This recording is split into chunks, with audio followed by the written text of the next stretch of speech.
ঠিকই ছেড়ে চলে গেলে তুমি, শুধু রেখে গেলে কিছু স্মৃতি, কিছু ছবি, একটা নাম্বার আর সেই পুরনো মেসেজগুলি।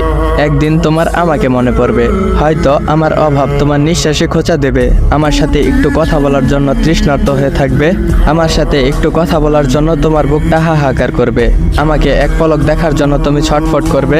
তোমার জীবনে প্রিয় মানুষদের অভাব নাও থাকতে পারে, কিন্তু তবুও তুমি একদিন বুঝবে আমার শূন্যতা অন্য কাউকে দিয়ে কখনোই পূরণ করতে পারবে না। মহাবিশ্বের সমস্ত মুখ পেলেও সেই শূন্যতা পূরণ করতে পারবে না তুমি।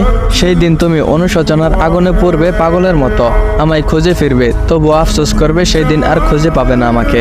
যখন আমি তোমার পাশে ছিলাম তখন তুমি আমার পরিস্থিতির মূল্য দাওনি। আমি বারবার বোঝাতে চেয়েছিলাম, কিন্তু আমার কষ্টগুলো তোমার হৃদয় ছুঁতে পারেনি। ভাঙাচোরা আমি ধ্বংসের মুখে দাঁড়িয়ে থেকেও তোমার হাসি কামনা করেছি সব সময়। নিজেকে জ্বালিয়ে তোমাকে আলো দিয়েছি, আমার সবটুকু উজাড় করে তোমাকে দিয়েছি। কিন্তু তুমি আজ হয়তো এই পৃথিবীর সব কিছুই পাবে, তবে মনে রেখো আমাকে আর কখনোই ফিরে পাবে না। পৃথিবীর হাজারো ভালোবাসা জুটলেও আমার ভালোবাসাটা আর কখনোই পাবে না।